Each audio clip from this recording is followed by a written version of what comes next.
Cette vidéo, que je voudrais visible par tous, s'adresse principalement à la communauté juive de France, qui, elle, subit les affres de l'antisémitisme.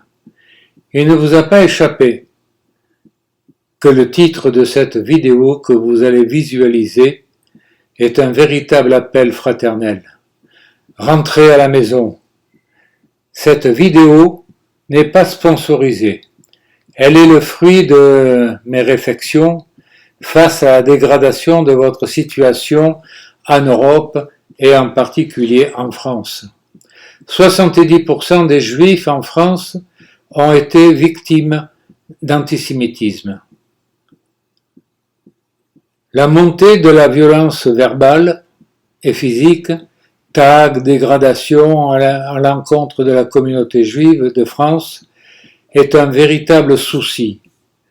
La communauté juive se sent abandonnée par la sphère politique et livrée à elle-même. Les causes sont plurielles. D'une part, la multiplication des émigrés de religion musulmane qui ont importé le conflit israélo-palestinien et qui de plus tentent d'imposer la charia comme mode de vie et de pensée. Et d'autre part, l'État français qui pratique une politique pro-arabe délétère envers Israël, et ce depuis De Gaulle. À son tour, Macron n'a de cesse de fustiger Israël en s'immisçant dans les affaires intérieures d'Israël. Je n'ai bien sûr pas fait mention de tous les faits à caractère antisémite au nombre d'un millier, contre 496 en 2018, cas recensés par la place Beauvau. Mais il a bien fallu fixer un point de départ. Vous trouverez dans la vidéo l'image du ministère des Affaires étrangères de France avec toutes les perles dont le gouvernement français nous a gratifiés régulièrement.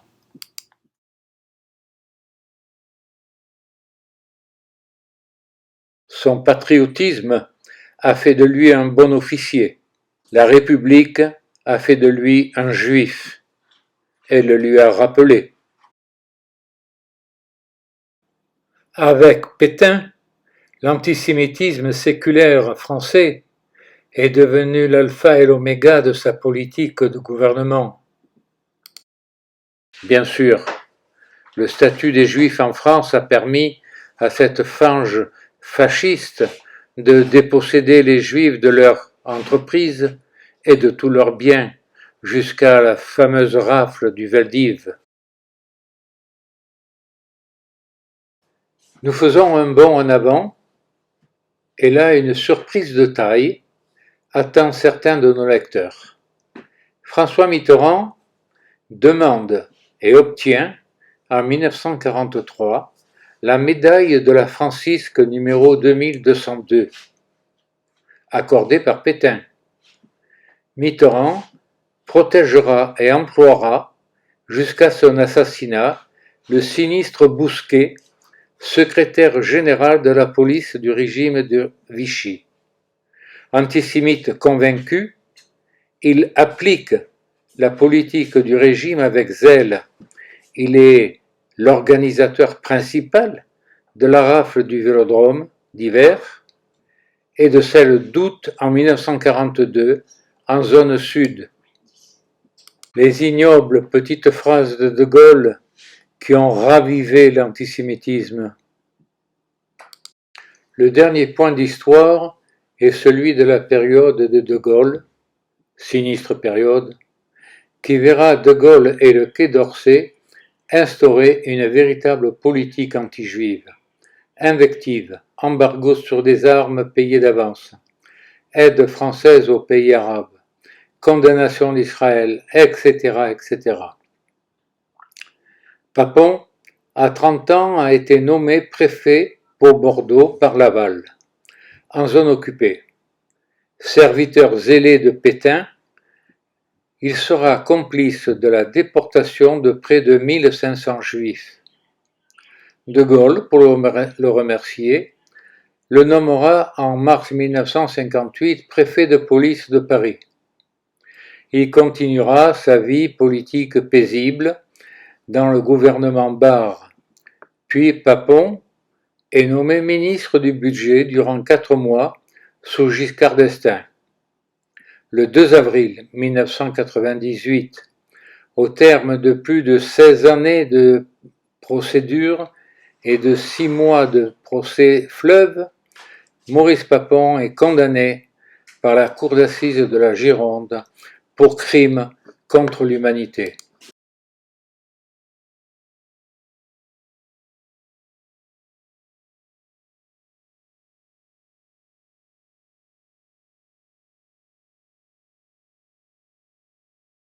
Ce crime ne peut être tronçonné. C'est tout ou rien. Je suis coupable ou innocent.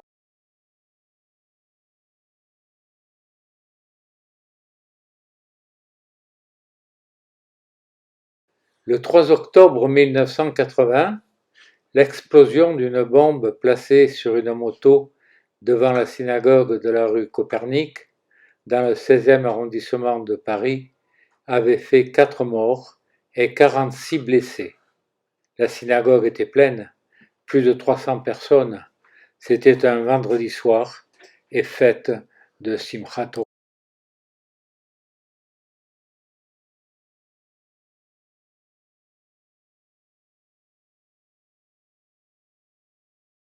'L'ignominie est à venir dans quelques secondes.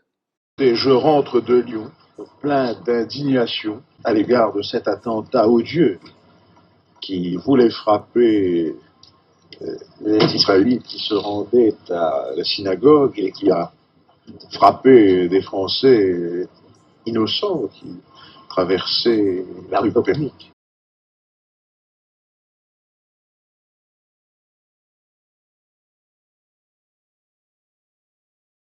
« 9 août 1982, rue des Rosiers dans le Marais, il est un peu plus de 13 heures, quand 5 hommes fortement armés font irruption dans le restaurant de Joe Goldenberg, bondé à cette heure de forte affluence. Le commando ouvre le feu et lance des grenades. Le bilan est lourd, 6 morts et 22 blessés.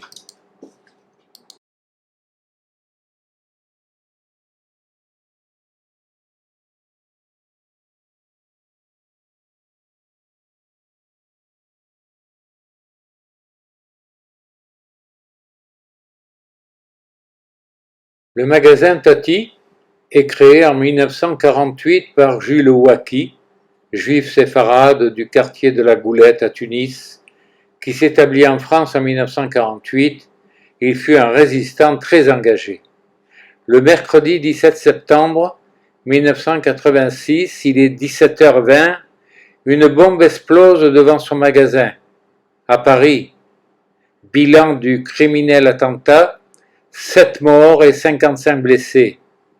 Il s'agit du plus meurtrier des 14 attentats revendiqués par le comité de solidarité avec les prisonniers politiques arabes, fomenté par Fouad Ali Saleh pour le compte du Hezbollah libanais. Une des plus grandes impostures du siècle est la non-affaire Al-Dura. Soutenue par France 2, elle a donné le signal à la seconde intifada. Elle a coûté la bagatelle de 1062 morts israéliens et 3057 morts arabes. Elle a donné le prétexte au Pakistan de décapiter le journaliste juif Daniel Pearl. Sébastien Selam, un jeune disc-jockey juif de 23 ans, avait un copain arabe qui lui a pris souvent beaucoup d'argent. Un jour, il lui a planté une fourchette dans l'œil, l'a décapité ensuite, et la cour d'appel de Paris a jugé le criminel irresponsable, bien sûr. Ilan Halimi a été séquestré pendant 24 jours, torturé et tué par le gang des barbares en 2006 parce qu'il était juif. Il avait 23 ans. Découvert agonisant près d'une ligne de chemin de fer, il meurt peu de temps après son transfert à l'hôpital. La plaque commémorative et le panneau dédié à son jardin ont été vandalisés à plusieurs reprises.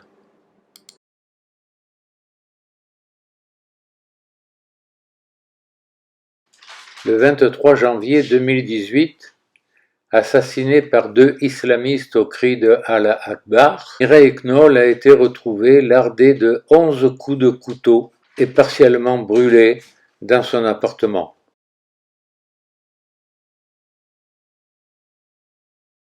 Sarah Halimi, l'assassin islamiste, lui a cassé tous les os du visage et ensuite l'a défenestré.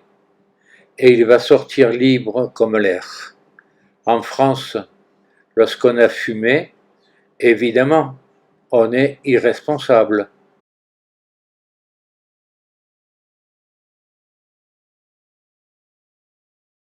Gabriel, 4 ans, Arié, 5 ans, étaient avec leur papa Jonathan Sandler devant le portail d'Ozar Torah à Toulouse ce 19 mars 2012. Le tueur au scooter, l'islamiste Merah, débarque de sa moto et abat froidement ses victimes. L'islamiste poursuit ensuite une petite fille de 7 ans dans l'établissement, la saisit par les cheveux et l'exécute d'une balle dans la tête. Il s'agit de Myriam Monsenigo, la fille du directeur de l'établissement. Un adolescent de 15 ans est aussi grièvement blessé lors de l'attaque. Depuis 2012, environ 300 familles ont quitté Toulouse pour rejoindre Israël.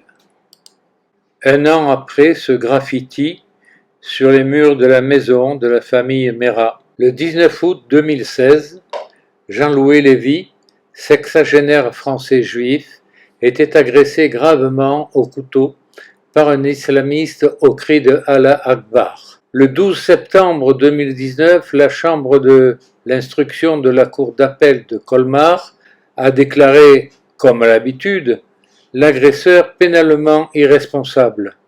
Le 30 décembre 2019, Jean-Louis Lévy est décédé à l'âge de 65 ans. C'est un samedi soir, Rudy, 17 ans, sort de la synagogue dans le 19e à Paris, qui passe sur la tête, lorsqu'il est attaqué par 6 ou 7 jeunes qui le frappent à coups de barre de fer.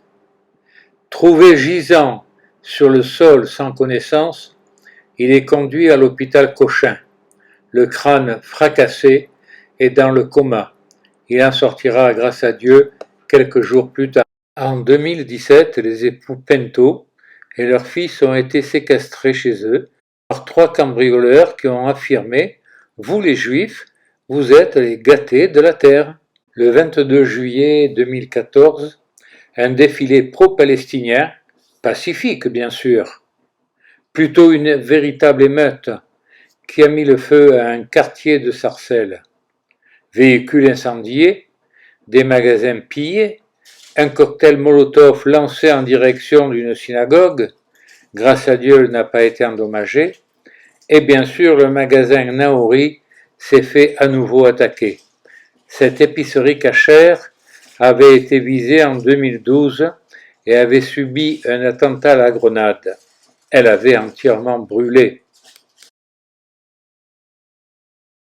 En France, on est allergique aux leçons de l'histoire. Juden, juif en allemand, en lettres jaunes sur la vitrine d'un célèbre restaurant parisien. Celui-ci entièrement ravagé et souillé avec des croix gammées, toujours à Paris. La même boutique, déjà visée par un tag il y a 1 an, boulevard de Rochechouart à Paris dans le 18e. Dès que le terroriste entre dans l'hypercachère, il tire. Johan Cohen, un commis, s'effondre et agonise. 4 morts en 10 minutes. Le terroriste demande aux otages de décliner leur identité. Nom, prénom. Philippe répond. Ton nom, insiste le terroriste. Braham, ajoute Philippe. et le terroriste tire sur Philippe Braham qui s'écroule. Un client voulait acheter du pain pour Shabbat. Entre et Michel Sada est à son tour fauché par les balles. La dernière image prise par la caméra est celle de la quatrième victime, Yaov Attab, a tenté de tuer le terroriste avec l'une des armes posées dans un coin. Mais ce fusil mitrailleur s'est enrayé et c'est le terroriste qui a abattu le jeune homme de 21 ans. Même les cimetières sont souillés et vandalisés.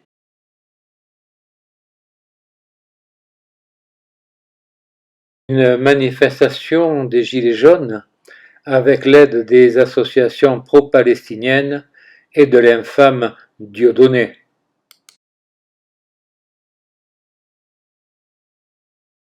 Où est donc la police? Car en France, une loi a été votée pour interdire la publicité du boycott.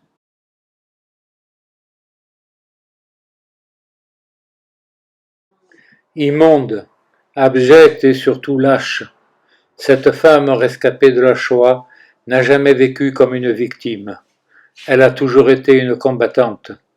À l'évidence, Simone Veil symbolise ce que pourrait être une Marianne. Tag que l'on rencontre dans tous les coins de France, sur les murs et les façades des boutiques.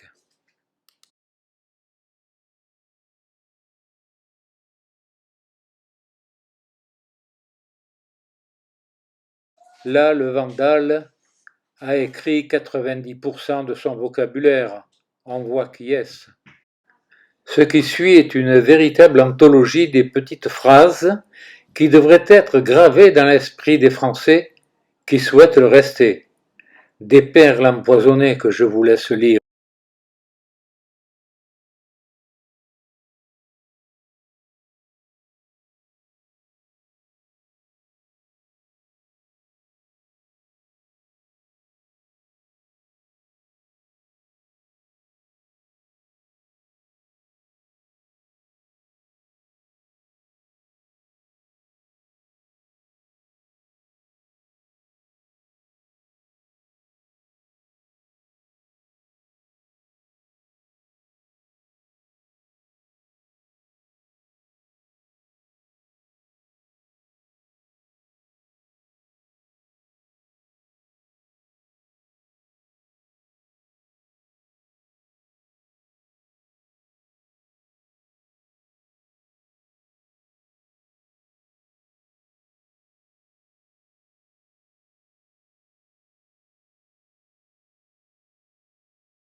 En France, on manifeste contre Israël pour signifier son opposition à la loi sur le séparatisme.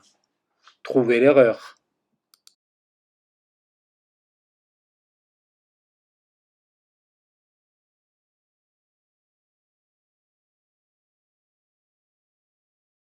Mélenchon, qui se prépare à être président de la République, crie à qui veut l'entendre: « Je ne suis pas antisémite ». Le Tartuffe, qui se voit déjà président de la République française, crie à qui veut l'entendre: « Je ne suis pas antisémite ». Je ne sais pas si Jésus était sur la croix, je sais qu'il y a mis, paraît-il, ce sont ses propres compatriotes. Donc vous voyez qu'en matière de méchanceté mutuelle, l'imagination est là depuis quelque temps.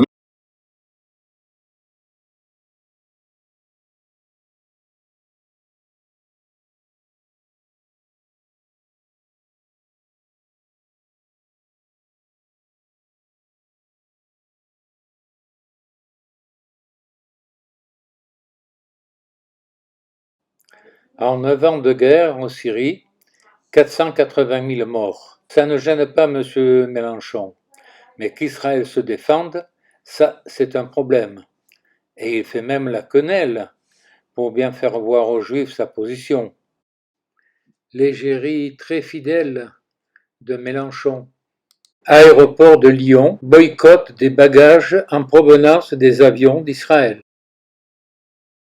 Incroyable, à Marseille, Tel Aviv se trouve annexe Palestine. La France a appelé lundi Israël à faciliter la tenue des prétendues élections palestiniennes, y compris à Jérusalem. Il a déjà donné Jérusalem aux Palestiniens.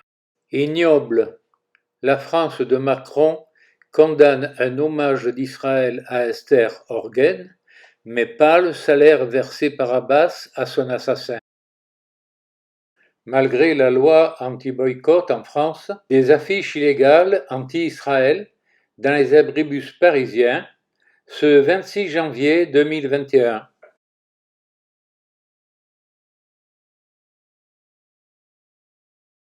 En France, il n'y a qu'un islam modéré. Les terroristes islamistes ne sont que des malheureux malades psychopathes, qu'il faut soigner bien sûr, hors des prisons. La France verse 10 millions de dollars à un groupe palestinien qui promeut le boycott d'Israël. Combien faudra-t-il derrière vous et vos enfants pour que vous puissiez sortir en toute sécurité en France ?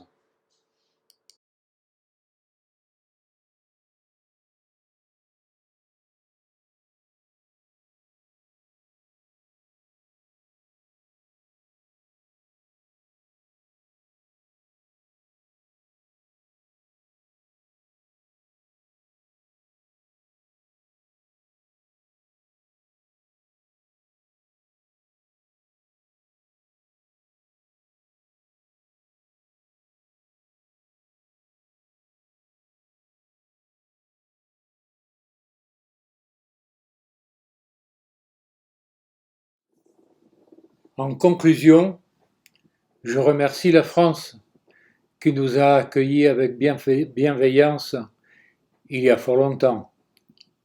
Mais nous avons, nous aussi, rempli notre part de contrat. Nous nous sommes engagés. Nous avons fait notre devoir en 1914, en 1939. Nous avons vécu, mais nous avons aussi apporté de la richesse à la France. Mais la France nous a vendus aux nazis. Elle nous vend actuellement à l'islam. Aujourd'hui en France, on tue des mamies parce que juives. On massacre des enfants, des fillettes de 8 ans, dans la rue. Les criminels étant déclarés irresponsables, ils avaient fumé, ne sont pas inquiétés. Quand un ministre, Bernard Cazeneuve, ministre de l'Intérieur, déclare sur RTL le 5 novembre 2014 qu'il aurait volontiers défilé avec les manifestants pro-palestiniens et que ce n'est pas un délit de prôner le djihad. Puis c'est la ministre de la Justice qui déclare qu'il faut comprendre les jeunes qui partent en Syrie et que le ministre de l'Éducation nationale préconise l'enseignement de l'islam dans les écoles. Il n'y a bien sûr aucune raison de s'inquiéter sur le climat délétère qui règne en France. Communauté juive de France, ne fuyez pas la France inconsidérément, mais pour votre tranquillité, pour le bien-être physique et mental de vos enfants, préparez posément votre départ pour une intégration réussie, pour que vos enfants puissent porter une kippa avec une sérénité totale, rentrer à la maison